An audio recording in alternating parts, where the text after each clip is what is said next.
Flails at the ready and prepare to blend. Let's talk about how Arco Flagellants can get 90 strength 5 attacks for 155 points.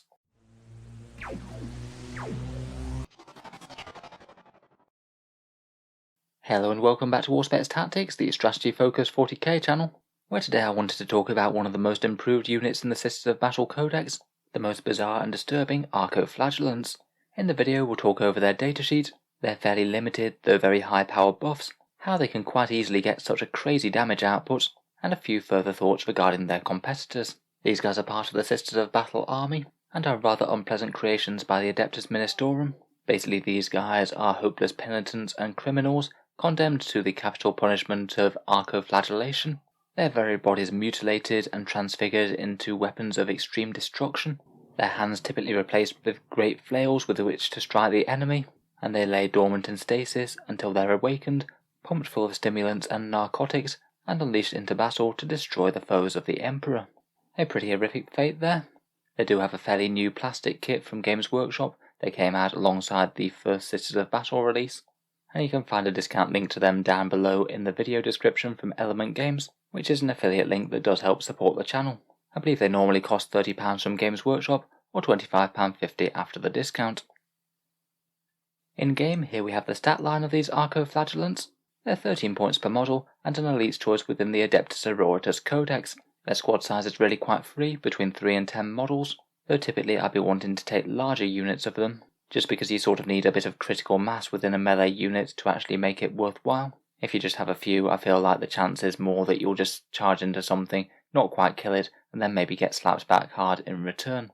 In any case, for their 13 points, they do have a fairly impressive stat line, a very nice movement of 7 to get them into combat quicker, weapon skill 4+, though they will typically be re-rolling hit rolls due to the Zealot keyword, strength and toughness 4, 2 wounds, 2 attacks, leadership 7 and a 7+ save, though really their important saving throw is their 5+ feel no pain, which is really quite nice on 2 wound models.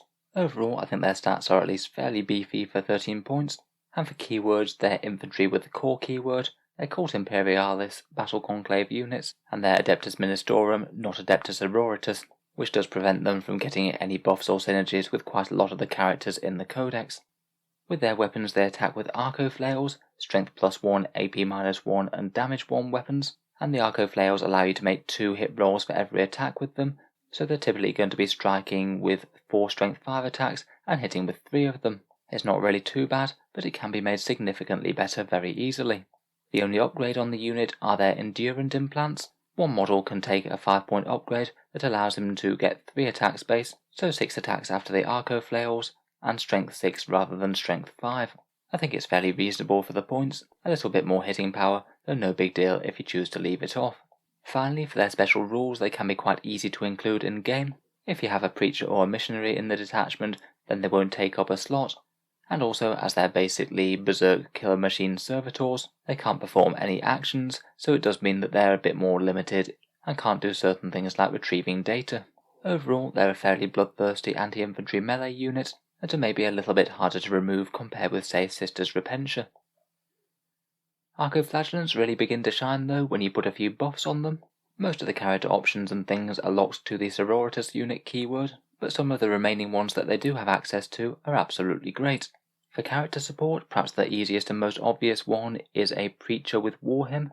25 points for a 3+ chance to get +1 attack on every model is really quite nice, and it actually works out incredibly well with the Arco Flails, as it means that each model will go to 3 attacks, which means that after the Arco Flail boost, you'll actually get 6 attacks per model. I think I'd probably use the cheap Preacher for that, though if you upgraded to a Missionary, then they could boost the leadership slightly too. Perhaps the other really interesting option is actually out of Codex with an Inquisitor, a 60-point buffing character with quite a flexible loadout. If you make him an Ordo Malleus one, then he can cast a power to give one Imperium unit a 5+ invul save, and this might just have the most value out of any unit out of the entire Imperium on these Arco Flagellants. They're really quite tough already despite lacking any save whatsoever, and because they usually won't get any sort of save against any attacks, getting a 5+ is amazing, particularly stacking with that 5+ feel no pain. Enemy damage of all varieties is just going to be far less effective on them. In addition, he could also grant them his leadership, and potentially deny an enemy unit from firing Overwatch as well if it matters, or just do a little bit of damage with some more smite. Otherwise, you could theoretically use Celestine to give them a 6+ invul save herself, though obviously she's a bit expensive for flying around just next to them. She really needs to be jumping forward and getting stuck in. Or Hospitaller could use their stratagem to heal some models, though her Feel No Pain type aura will be irrelevant, as they already have a better one innately. For getting them into battle, I think that Rhinos work really well with them. Much in the same way as Repentia, you could have a unit within them, move into the midfield turn 1, and then charge out turn 2. Perhaps might be the best way of getting them into battle. And then if we come on to stratagems, they have their really good one, which is 1 command point for Extremist Trigger Word, making each Arco Flail attack do 3 attacks rather than 2, so again another big 50% increase to their damage output. Though after fighting with them they get a bit overloaded, you have to roll 1d6 for each model in the unit, and for each roll of 1, one model dies. This one combines really nicely with the War Hymn, meaning that you can have Arco Flagellants with 3 attacks each, and then each of those 3 attacks generates 3 more attacks, so each model gets a crazy 9 attacks. Not at all bad at strength 5 AP -1. Finally, they can also use Suffer Not the Witch, a bit more of a situational +1 to hit against Psychers, but if they do find themselves fighting against a scary demon prince or something, that's going to make a lot more of those flail attacks hit home, particularly in combination with their Zealot rerolls.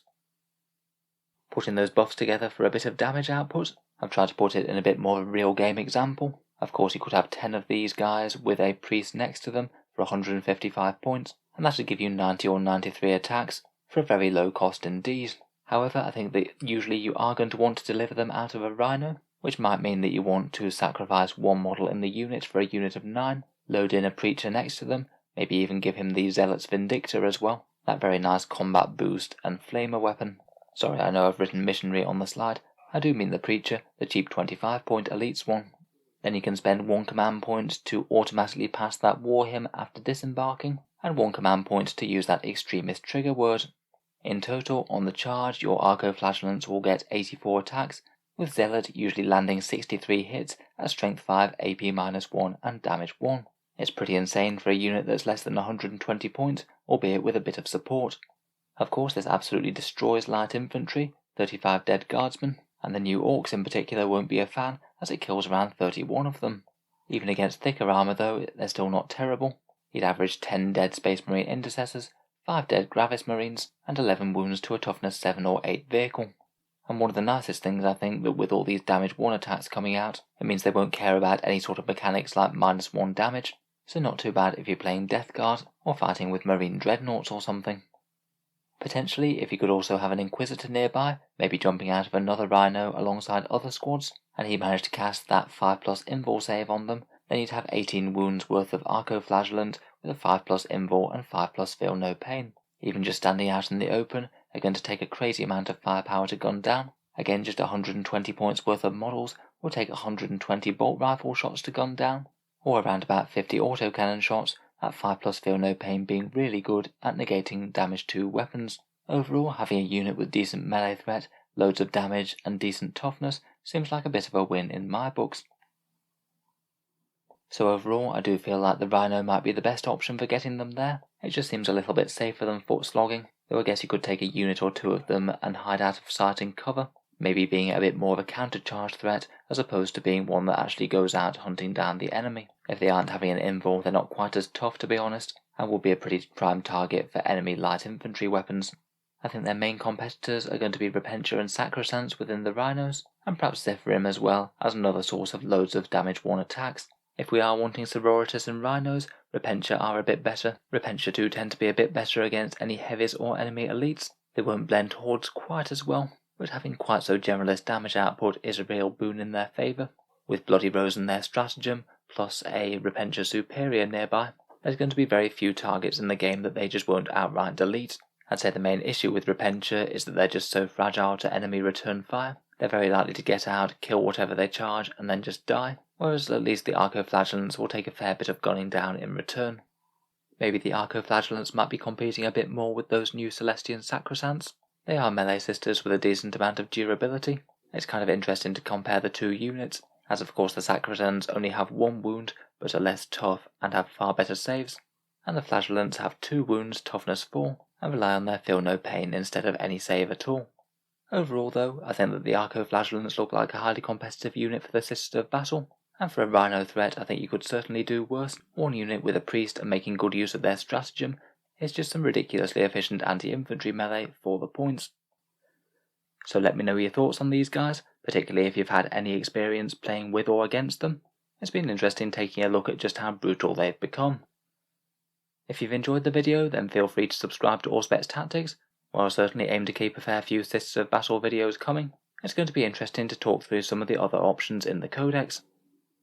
Finally, if you have enjoyed the video, I would just like to mention one way that you can help support the channel, which is my Element Games affiliate link down in the video description below. For those who haven't heard of them, Element is a good discount retailer within the UK. They usually give between 10 and 20% off Games Workshop's miniatures, and if you did order anything through them after clicking the link, a small amount goes to help support Auspex Tactics without costing you any more whatsoever. Can just be a way to help support the channel if you were thinking about buying in some models anyway. For people in the USA and Canada, I do also have an Amazon link as well. That one works in much the same way. If you were going to buy something, click the link in the description, order literally anything through them whatsoever, and a small amount goes to help support Auspex Tactics. Again, can just be a way to help out if you'd like to. In any case, an absolutely massive thank you for listening, and I'll hope to see you guys next time.